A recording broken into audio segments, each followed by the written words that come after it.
Em nome do Pai, do Filho e do Espírito Santo. Amém. Inspirai, Senhor, as nossas ações e ajudai-nos a realizá-las, para que em vós comece, em vós termine, tudo o que fizermos por Cristo nosso Senhor. Amém.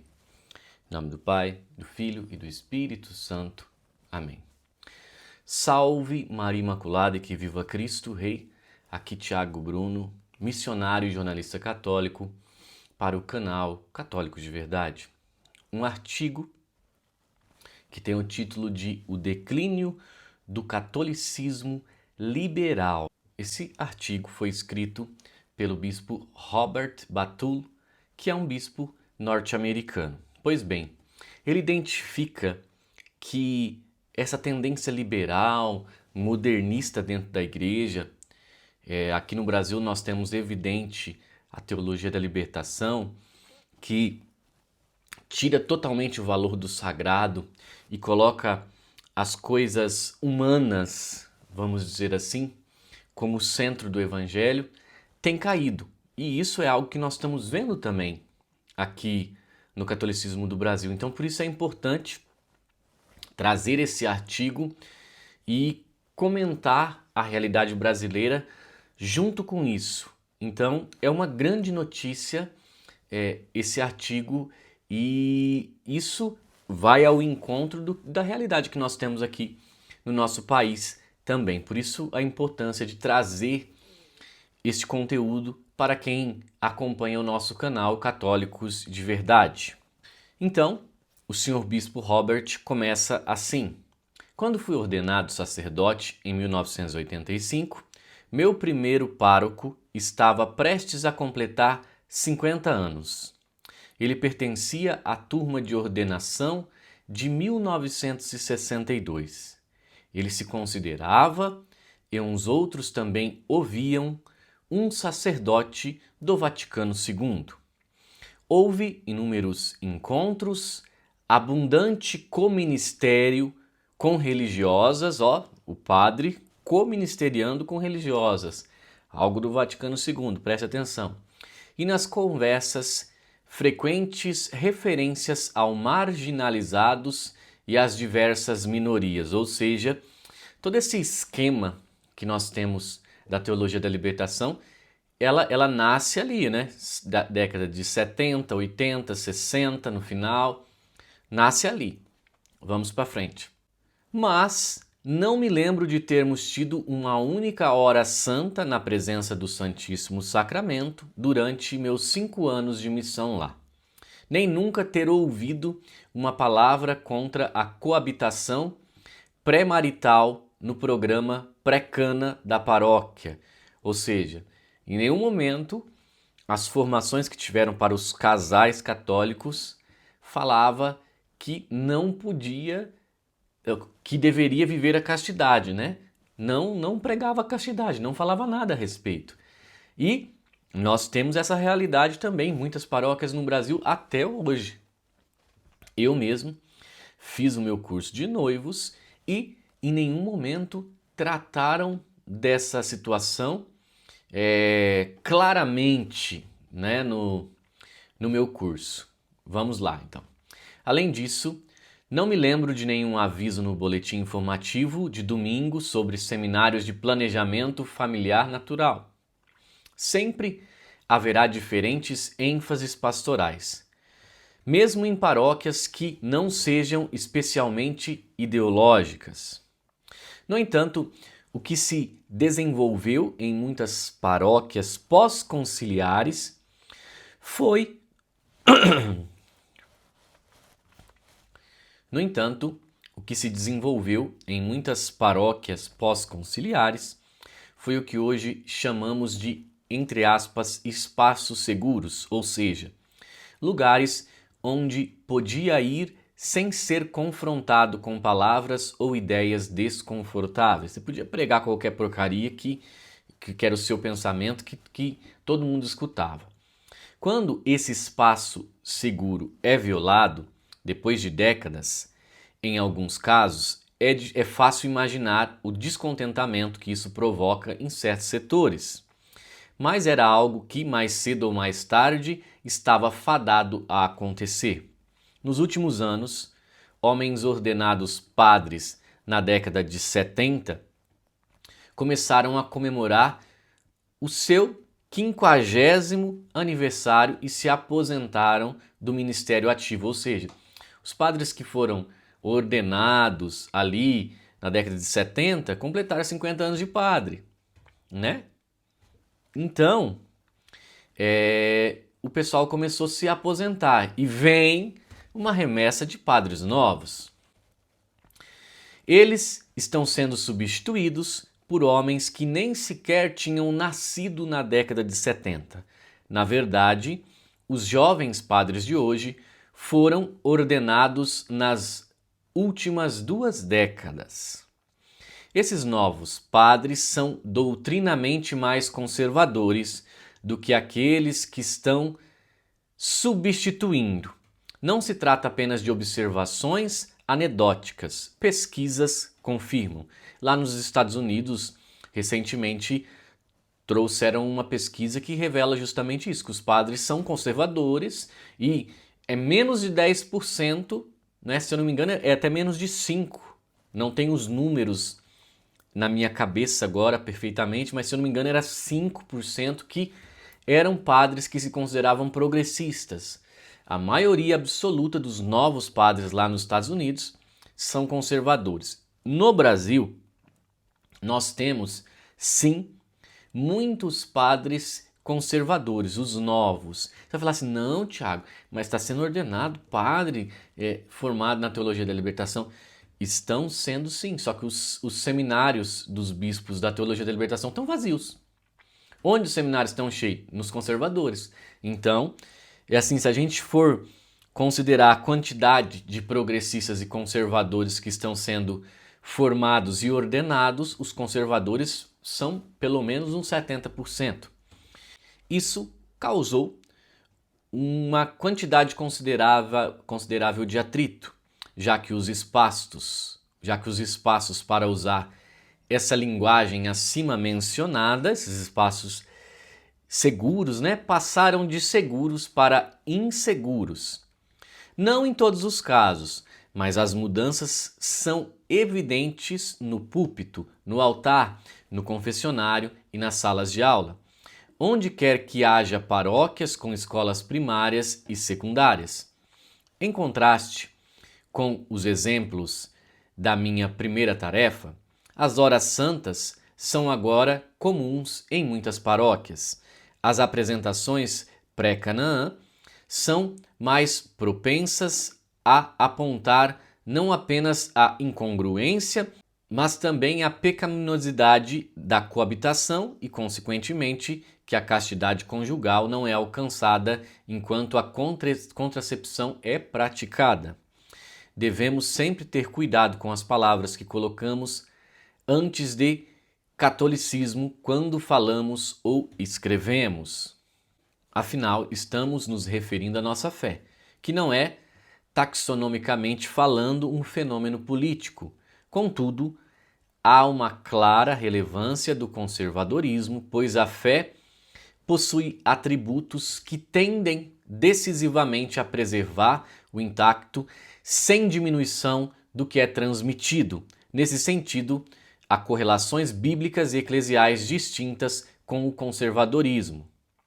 O bispo Robert Barron, após o Congresso Eucarístico Nacional do ano passado, comentou que o catolicismo liberal jamais teria alcançado o que aconteceu em Indianápolis.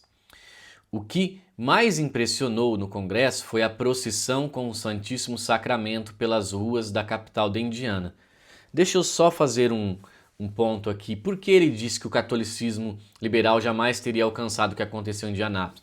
Porque foram milhares de pessoas ali acompanhando, né, o translado do Santíssimo Sacramento, piedosas, e nós sabemos que esse catolicismo liberal, ele não é piedoso e ele não está nem um pouco preocupado com transubstanciação, nem acredita, né? Nem acredita.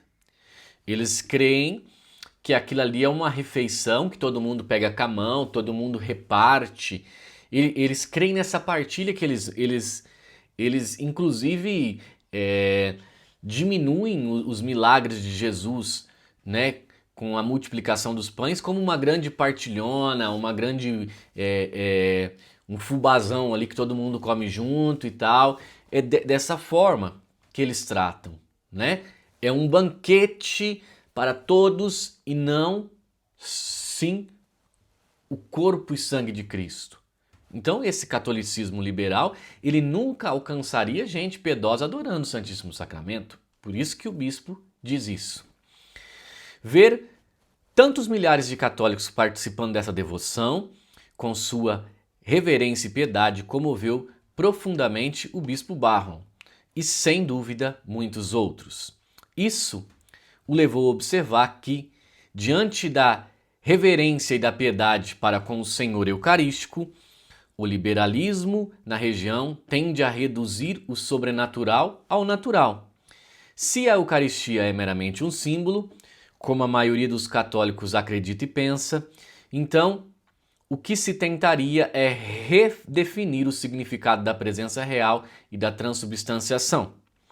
A natureza transcendente e ontológica desses termos teria que ser reinterpretada para que se concentrassem em nós mesmos e não no Senhor. E é o que realmente o pessoal aí da Teologia da Libertação o faz, né?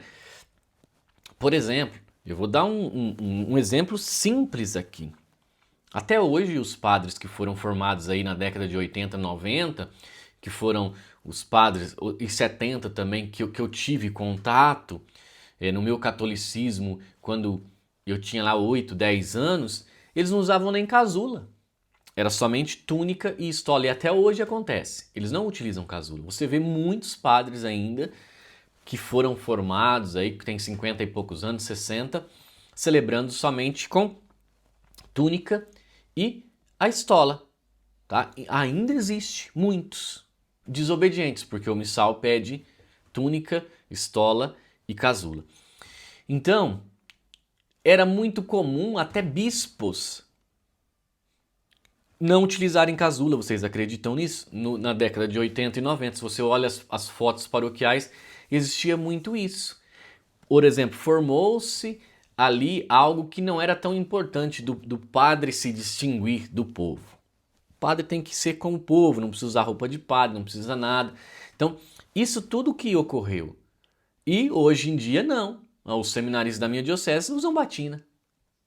Tem algumas dioceses que também. Aí nós vemos como essa barreira foi furada, essa bolha foi furada, e graças a Deus essa geração liberal que apareceu e interpretou o concílio totalmente sem ortodoxia, essa geração está terminando, né? Está velha e vai passar. Essa, infelizmente, é uma tendência que começou há décadas. Começou com o catecismo nas décadas de 60 e 70 e não parou por aí, levando à supressão da estética, eu falei, né? Especialmente da arte e da arquitetura, da liturgia em grande parte do mundo católico. Ou seja, nós temos catedrais aí que são horríveis, não parecem igreja. Pega a de Brasília, por exemplo, que ele não parece uma igreja, parece uma nave espacial, né? O que estamos presenciando é uma progressiva imanentização da fé, historicamente falando. Ou seja, transformar a fé em algo meramente humano, né? Nada de sobrenatural. Se chegássemos a esse ponto, não haveria mais nada a transmitir, exceto nossos próprios imperativos pessoais. Houve também aquela declaração feita há mais de 25 anos de que o catolicismo liberal é um projeto cansado. O falecido cardeal Francis George proferiu isso em uma homilia. Os católicos liberais, naturalmente, expressaram objeções ou irritação com essa declaração.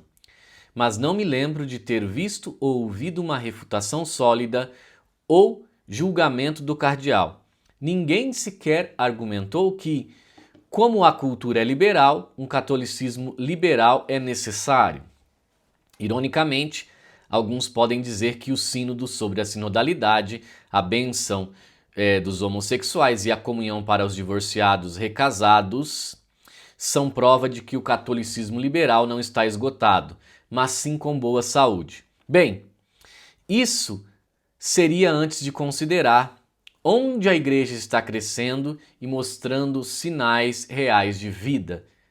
Agora, se a gente faz esse comparativo que o bispo coloca aqui, onde eles querem aprovar essas coisas absurdas? Onde estão sendo aprovados? Alemanha, Europa, algumas paróquias dos Estados Unidos, algumas paróquias progressistas que tem no mundo todo. Como está o catolicismo lá? Fadado a morrer. Na Europa, os europeus não têm mais filhos. E aqueles que fazem bastante filhos já invadiram a Europa e estão derrubando as igrejas, no sentido literal, vamos dizer assim, né? Por enquanto não estão derrubando, mas a religião ali muçulmana cresce exponencialmente na Europa, enquanto o cristianismo morre. Não está nas nações que antes eram chamadas de primeiro mundo. A igreja está mais viva hoje nas nações em desenvolvimento. Lá, a frequência mista, a missa costuma ser muito maior e as vocações sacerdotais são abundantes, a ponto de muitas dioceses nos Estados Unidos terem que fechar ainda mais paróquias devido à falta de fiéis e apoio financeiro, se não fossem os padres que vêm dessas regiões. Ou seja, é o que está acontecendo lá na Amazônia também, né? Vindo um monte de padre da Índia, tá? Por quê? Porque o lugar onde o catolicismo é mais relativizado, principalmente pelos senhores bispos, é lá em cima na Amazônia, né? Misturando pagelança com missa. Os sinais da vida eclesial são importantes, pois indicam que o verdadeiro conservadorismo está em ação, e não apenas em lugares culturalmente homogêneos. O liberalismo comete um grande erro ao supor que não podemos alcançar realidades e verdades mais profundas sem recorrer à política, ou seja, metem política em tudo, é o que acontece aqui que nós já sabemos, né? É muito melhor buscar primeiro a face de Deus do que confiar em nossos próprios recursos. E eu tenho gostado muito até do Papa Leão, porque muitas das suas homilias estão centradas em Cristo, né? Muitas vezes ele toca em pontos sociais, mas a centralidade é em Cristo. Isso é muito legal, é muito bom, tá? Então, essa realidade que nós vemos nesse artigo e que eu também fui ponderando no meio, é algo também aqui do Brasil. Nós estamos vendo que a fadada teologia da libertação está morrendo. Ah, mas teve um encontro, tem algum padre ali, outro lá, tal. Mas esses padres não têm sucesso.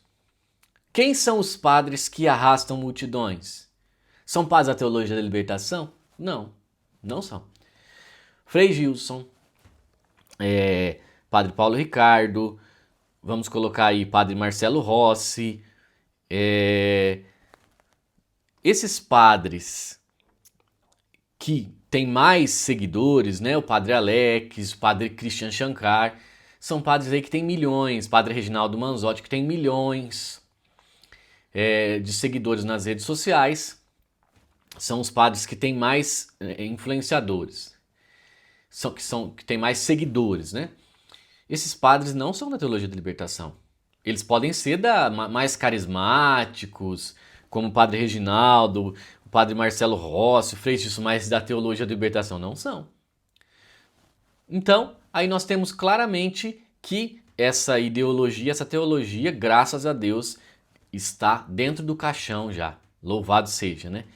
Então que Deus nos abençoe na defesa da fé católica. Olha lá, utilizem o nosso cupom de desconto na Santorium Católico.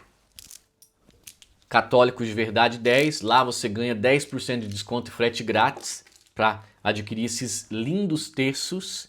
Também passa na nossa livraria, livrariacatólicosdeverdade.com.br. Sempre tem promoções. Se inscreva no nosso canal para crianças, Católicos de Verdade Kids. Salve Maria e que viva Cristo Rei!